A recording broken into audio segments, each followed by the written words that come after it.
함께 사도신경으로 우리의 신앙을 고백하겠습니다. 전능하사 천지를 만드신 하나님 아버지를 내가 믿사오며 그 외아들 우리 주 예수 그리스도를 믿사오니 이는 성령으로 잉태하사 동정녀 마리아에게 나시고 본디오 빌라도에게 고난을 받으사 십자가에 못 박혀 죽으시고 장사한 지 사흘 만에 죽은 자 가운데서 다시 살아나시며 하늘에 오르사 전능하신 하나님 우편에 앉아 계시다가 저리로서 산자와 죽은 자를 심판하러 오시리라. 성령을 믿사오며 거룩한 공예와 성도가 서로 교통하는 것과 죄를 사하여 주시는 것과 몸이 다시 사는 것과 영원히 사는 것을 믿사옵나이다. 아멘. 함께 찬송가 543장 함께 찬양하도록 하겠습니다.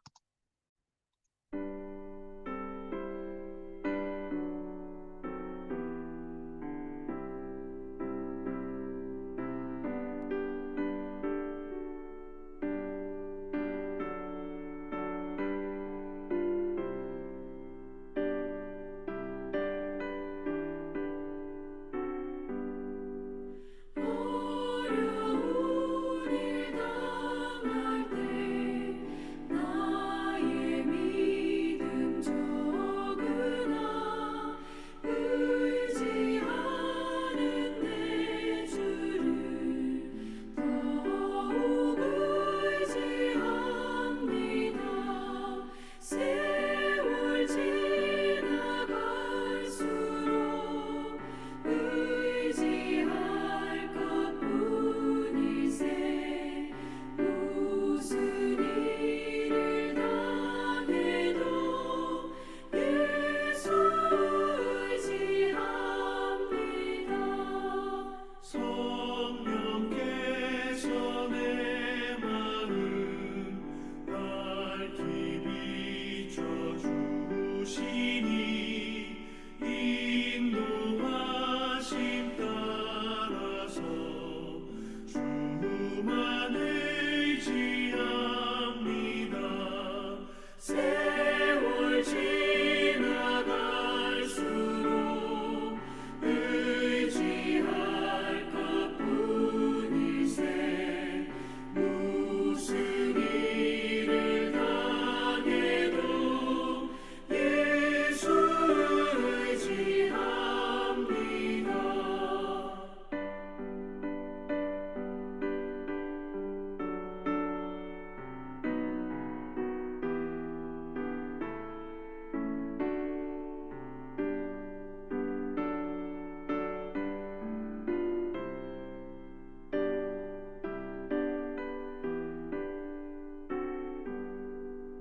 밝을 때의 노래와 어두울 때의 기도로 위태할 때 도움을 주께 간구합니다. 세월 지나갈수록 의지할 것뿐이세. 무슨 일을 당해도 예수 의지합니다. 생명이 있을 동안에 예수 의지합니다. 천국 올라가도록 의지할 것뿐일세. 세월 지나갈수록 의지할 것뿐일세. 무슨 일을 당해도 예수 의지합니다.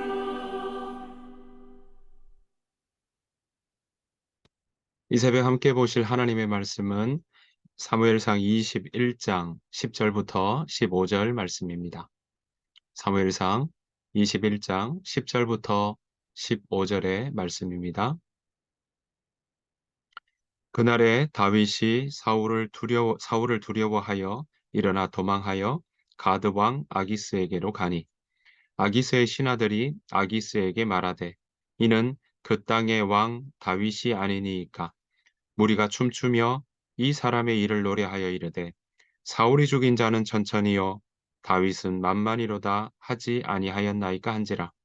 다윗이 이 말을 그의 마음에 두고 가드 왕 아기스를 심히 두려워하여 그들 앞에서 그의 행동을 변하여 미친 채 하고 대문짝에 그적거리며 침을 수염에 흘리며 아기스가 그의 신하에게 이르되 너희도 보거니와 이 사람이 미치광이로다. 어찌하여 그를 내게로 데려왔느냐? 내게 미치광이가 부족하여서 너희가 이 자를 데려다가 내 앞에서 미친 짓을 하게 하느냐? 이 자가 어찌 내 집에 들어오겠느냐 하니라. 아멘. 우리 주님의 은혜와 평강이 여러분들 삶 가운데 가득하시기를 간절히 축복합니다. 오늘 사무엘상 21장은요.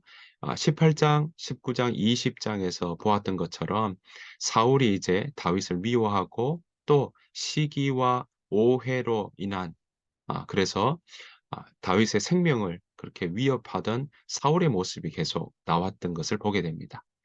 자, 그 일 이후에 이제 21장에서 우리가 20장에서 보았던 것처럼 우리가 아, 사울이 다윗을 죽이려고 하는 의도가 분명하게 그렇게 식사의 자리에 나타나지 않았던 다윗을 보고 죽이려고 하는 그 의도를 분명하게 보고 난 뒤에 요나단과 다윗은 서로 헤어지면서 이제부터 다윗은 본격적으로 어, 피난 가고 또 죽음을 피해서 그렇게 도피하는 그런 생활들을 시작하게 됩니다. 21장이 바로 그렇게 도피하는 모습의 첫 시작이라고 이야기할 수 있겠습니다. 처음 우리가 함께 21장 1절부터 보면요. 21장 1절에서 처음 가는 곳은 바로 놉이라고 하는 성읍입니다. 놉은 제사장들의 성읍이라고 이야기할 수 있습니다. 그래서 제사장들이 많이 있는 그런 자리인데요. 거기 가서 제사장 아히멜렉을 만나게 됩니다. 자, 그 아히멜렉을 만나서 급하게 이동하는 가운데 그는 바로 떡을 달라 그리고 무기를 얻기 위해서 그렇게 나아가는 것을 보게 됩니다. 그런데 문제는요, 도피하는 그 마음이기 때문에 이 제사장 아히멜렉에게 자신이 지금 도피하고 있다는 것을 숨기는 일들이 있습니다. 거짓말하는 일이 있죠. 그것이 바로 2절과 8절에서 사무엘상 21장 2절과 8절에서 그렇게 언급하고 있는데요. 어떤 거짓말을 하는지 보시면 떡을 달라라고 하면서 방문하게 되는데 2절 말씀 제가 한번 읽어보겠습니다. 다윗이 제사장 아히멜렉에게 이르되 왕이 내게 일을 명령하고 이르시기를 내가 너를 보내는 것과 내게 명령한 일은 아무것도 사람에게 알리지 말라 하시기로 내가 나의 소년들을 이러이러한 곳으로 오라고 말하였나이다 라고 이야기하고 있습니다. 두 번째는 8절에도 또 이렇게 이야기하는데요. 다윗이 아히멜렉에게 이르되 여기 당신의 수중에 창이나 칼이 없나이까 왕의 일이 급함으로 내가 내 칼과 무기를 가지지 못하였나이다 하니 라고 이야기를 하고 있습니다. 이 두 번에 걸친 이 거짓말은요. 결국은 이 다윗에게 떡을 주었던 그런 이 제사장 아히멜렉에게 또 이 노베 자리에 사울이 그렇게 보복하게 되는 그런 어려움을 당하게 되는 일들로 결국은 번져지게 되는 것을 우리가 22장부터 볼 수 있는데요. 왜 그러냐면 이 자리에 에돔 사람 도액이라는 사람이 이 자리에 있었기 때문에 그렇습니다. 자, 이런 일들이 있었지만 그런 속에서 아히멜렉은 이 다윗에게 지금 떡이 없어서 떡이라고는 성소의 앞에 두는 진설병밖에는 없다라고 이야기를 합니다. 진설병은 성소 안에 두는 그 상에 두는 그런 떡인데요. 그게 안식일마다 교체하게 되어 있습니다. 그래서 성소의 상위에 두는 떡을 일주일마다 교체하게 되고 물려나온 떡은 제사장들의 몫이었습니다. 자, 이 떡밖에는 없다라고 이야기를 하게 되는 것이죠. 자, 이 떡을 받아듭니다. 그리고 오늘 8절에 보았던 것처럼 무기가 없습니다라고 하니까 이 아히멜렉은 죽은 골리앗 사람의 칼이 보자기에 있는데 이것 외에는 없다라고 이야기하니까 그 칼을 가져다가 다윗은 이동하게 되는 것을, 도피하게 되는 것을 보게 됩니다. 자, 그렇게 노베에서 그는 다윗은 두 번째로 가는 그 지역은 바로 블레셋의 땅 가드였습니다. 여러분, 얼마 전까지 다윗은 바로 블레셋의 장수 골리앗을 무찌렀던 그런 전력이 있습니다. 그런데 지금 피하다 보니 급하게 이동하는 중에 바로 블레셋 땅으로 가게 되는 것이죠. 자, 모를 줄 알았습니다. 그들이 다윗을 기억해낼지 모를 줄 알았던 거죠. 그래서 가드로 가게 되는데 신하들은 다윗을 알아보게 됩니다. 자, 오늘 보시면 11절 말씀에 이렇게 이야기합니다. 아기스의 신하들이 아기스에게 말하되 이는 그 땅의 왕 다윗이 아니니까 무리가 춤추며 이 사람의 일을 노래하여 이르되 사울이 죽인 자는 천천히요 다윗은 만만히로다 하지 아니하였나이까 한지라. 그러니까 그들이 그들의 어 이스라엘 백성들의 노래 소리도 기억할 만큼 다윗을 잊지 못하고 있다라는 것입니다. 그도 그럴 것이 그들에게는 정말 무적이라고 할 만큼의 장수 골리앗이 있었기에 그들은 전쟁을 이길 수 있다고 생각했을 터인데 뼈아픈 소년 다윗에게 전쟁에서 그렇게 패배를 당하고 나니까 얼마나 그 마음에 남았겠습니까? 그래서 신하들은 다윗을 척하고 알아보았던 것이죠. 게다가 그 노래 소리 사울이 죽인 자는 천천히요 다윗은 만만히로다라고 하는 이야기까지 그들은 기억하고 있었던 것입니다. 사울이 두려워서 지금 블레셋 땅으로 피했는데 그 땅에 가니까 그를 기억하고 그에게 적잖이 그런 분노의 마음을 가지고 있고 보복하고자 하는 마음을 가지고 있는 블레셋 사람들을 보고 나니까 얼마나 다윗의 마음에는 힘이 들었겠습니까? 정말 생명의 위협을 느껴서 피했는데 그 피한 자리가 또한 자기를 보복하려고 하는 사람들이 도사리고 있다는 것을 볼 때 어디에 숨어야 될까라는 생각을 하지 않았겠습니까? 자, 다윗은 이때 기지를 발휘합니다. 뭐라고 하냐면 그 신하들의 이야기를 듣고는 미친 채 하는 그런 일들이 일어납니다. 자, 오늘 보면 13절의 말씀에 보니까 이렇게 이야기합니다. 그들 앞에서 그의 행동을 변하여 미친 채 하고 대문짝에 그적거리며 침을 수염에 흘리매라고 이야기합니다.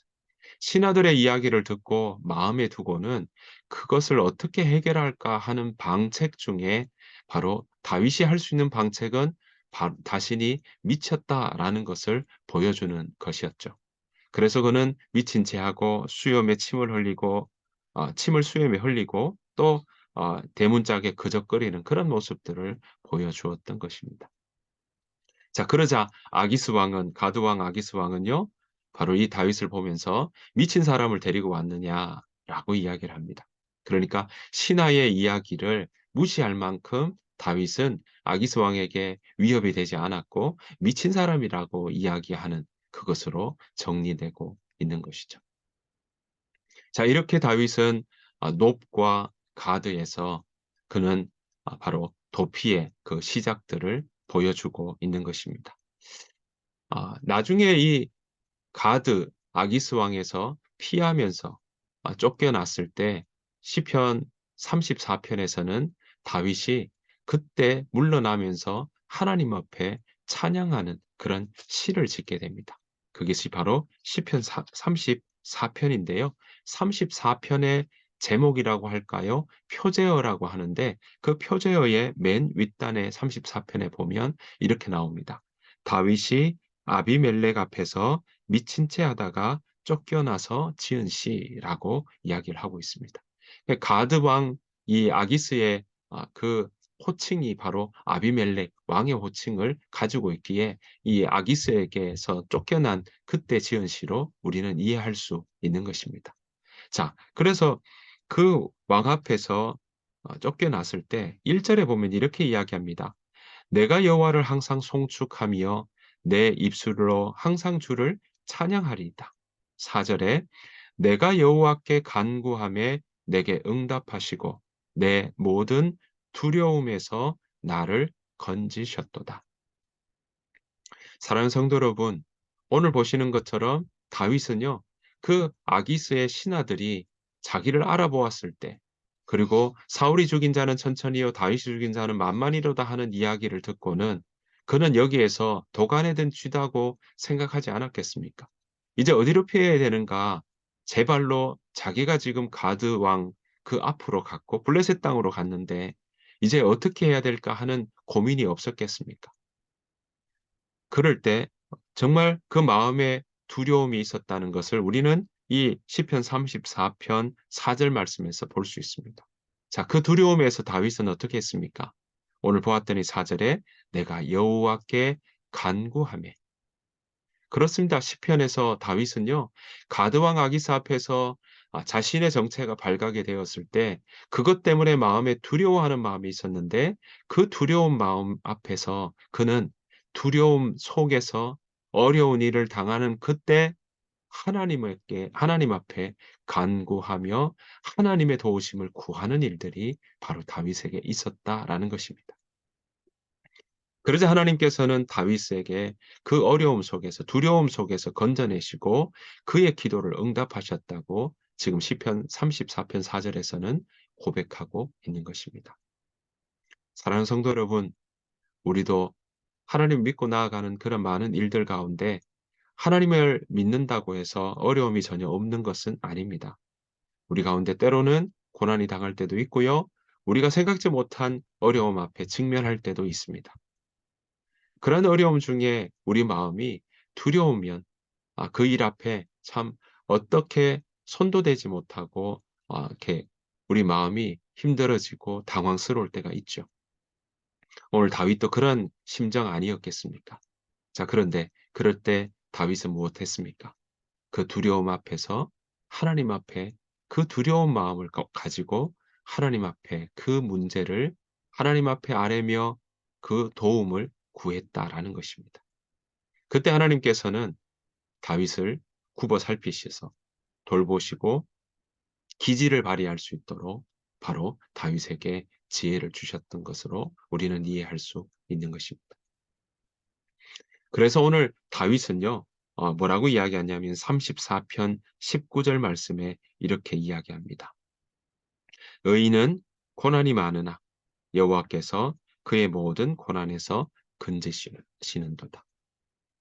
여러분 다윗은 이렇게 고백하고 있습니다. 의로운 사람에게도 고난이 있다는 거죠. 의로운 사람에게는 고난이 많지만 그러나 주님께서는 그 모든 고난에서 그를 건지신다라는 고백인 겁니다. 사랑하는 성도 여러분, 우리의 삶 가운데 어려운 일을 당할 때가 있습니다. 그러한 일들이 어, 많다 할지라도 생각지 못한 일들 때문에 당황스럽고 또 병원에 갈 일들, 육체의 질고 때문에 또 주변의 가족들의 아픔 때문에 그 마음에 또 긴장되고 힘들 때가 있습니다. 검사를 했더니 검사 가운데 좋지 않은 소견이 나오니까 또 더 큰 일들이 일어나지 않을까 하는 염려를 할 때도 우리 가운데 있습니다. 자, 그럴 때 여러분 오늘 다윗은 그런 상황에 무엇을 하고 있습니까? 네. 두려워하는 마음 분명히 그 안에 있었습니다. 하지만 그 두려워하는 마음으로 아무것도 하지 않고 벌벌 떠는 모습들이 아니라 그 두려움을 하나님 앞에 아뢰고 있다는 사실입니다. 그럴 때 하나님께서는 그 두려움 속에서 하나님께서 지혜를 주시고 하나님께서 길을 내려주시며 그 두려움에서 건져내시는 하나님의 손길을 오늘 다윗에게 펼쳐내 보이셨던 것입니다.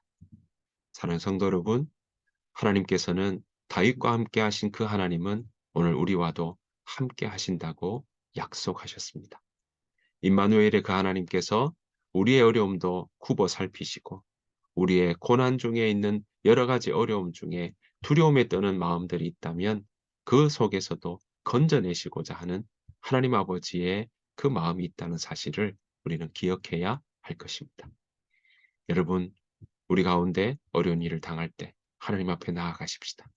하나님 앞에 우리의 두려움도, 우리의 염려도, 우리의 걱정도 하나님 앞에 아뢰십시다. 그때 하나님께서는 우리의 기도에 응답하시고 하나님께서 우리에게 건져내어 주시고 돌보시며 인도하여 주시는 귀한 은혜가 우리 가운데도 일어날 줄로 믿습니다. 그러한 은혜와 그러한 손길을 우리가 기대하며 오늘 하루도 주님 안에서 넉넉히 이기며 살아가는 저와 여러분들의 삶이 되시기를 간절히 축원합니다. 주님께서 가르쳐 주신 기도로 마치겠습니다. 하늘에 계신 우리 아버지여, 이름이 거룩히 여김을 받으시오며 나라가 임하옵시오며 뜻이 하늘에서 이루어진 것 같이 땅에서도 이루어지이다. 오늘 우리에게 일용할 양식을 주시옵고 우리가 우리에게 죄 지은 자를 사하여 준 것 같이 우리 죄를 사하여 주시옵고 우리를 시험에 들게 하지 마시옵고 다만 악에서 구하시옵소서. 나라와 권세와 영광이 아버지께 영원히 있사옵나이다. 아멘. 오늘 말씀 주신 말씀 생각하시면서 하나님, 내가 두려움에 사로잡혀 있지 않게 하여 주옵소서. 염려에 우리 마음이 매여 있지 않도록 인도하여 주시옵소서.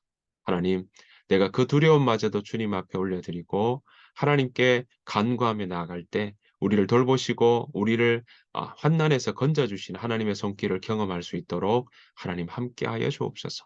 그 마음으로 함께 기도하며 나아가기를 원합니다. 우리 주변에 있는 어려운 일을 당한 사람들을 위해서도 함께 중보하며 또한 하임교회를 위해서도 우리 교회를 위해서도 함께 기도해 주시길 바랍니다. 나라를 위해서도 함께 더불어 중보해 주시길 바랍니다. 다 같이 이 시간 함께 소리내어서 같이 기도하시고 잠잠히 주께서 말씀하시는 부분을 또 듣는 침묵의 기도도 함께 하며 나아가기를 소원합니다. 다 같이 기도하며 나아가도록 하겠습니다.